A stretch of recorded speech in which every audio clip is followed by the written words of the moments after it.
Today we have our guest, Mr. Sanjay Jaju, who is the Secretary Andhra Pradesh, and a very warm welcome to our event, sir. Thank How you. are you feeling today? I'm feeling good. How was the overall experience of this summit? The experience was good. I'm very happy that it's being held in Jammu and Kashmir. Right. I mean, actually, it will go a long way in improving the governance in the state and create the right atmosphere.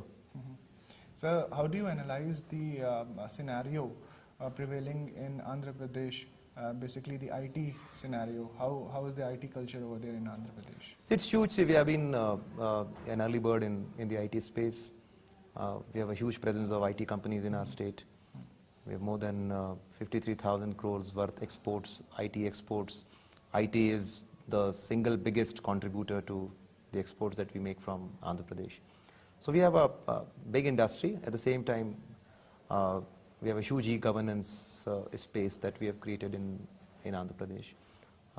With a project like MeSeva, we've been able to transform the delivery of entire gamut of government to citizen services.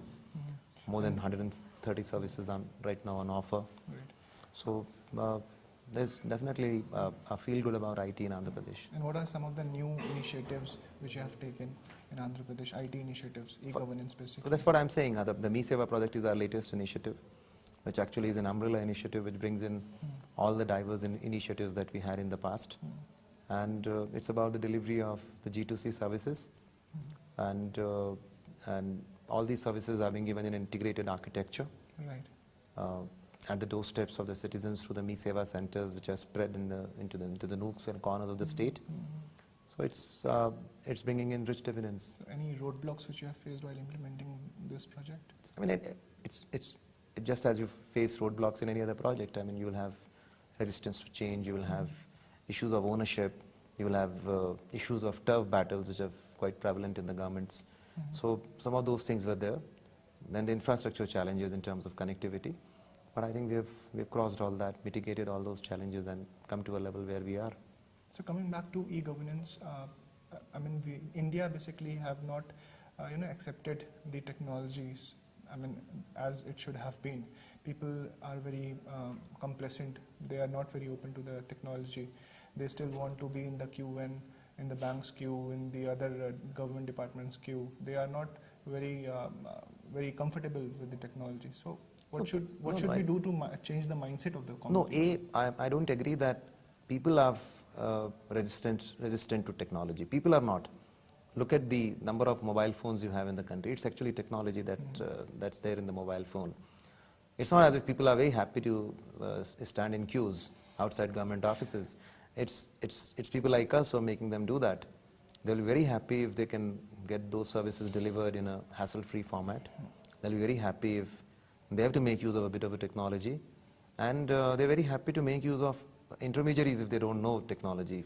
With the kind of centers, MeSeva centers, I mean, we don't expect people to have computer literacy, but they at least go to a center where there is an individual who has computer literacy and who's running that particular center. So to that extent, it's not about citizens. They want services delivered to them in a transparent and hassle-free manner.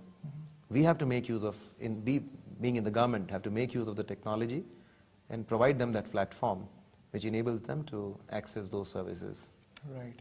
And what are your vision for 2014? What kind of developments are you seeing for 2014 in Andhra Pradesh? See, in Andhra Pradesh, as an IT industry, we're looking at a lot of verticals. We're looking at gaming, animation, and media entertainment as one of the important verticals. We're also looking at a growth of hardware industry in our state.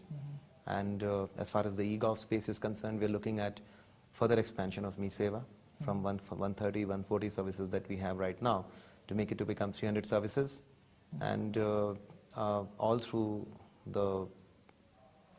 an integrated architecture that we have created. And we expect to cover every department into the MeSeva system and bring them into the MeSeva system, and allow citizen a facility to have the entry and exit from the MeSeva instead of visiting a government office. One last question, sir. What are your expectations from the central government in terms of I mean, central government helps us with the funds. At the same time, they help us with proper guidelines, policy framework, and they're doing their job. Yeah. Thank you so much, sir. Thank came. you. Pleasure.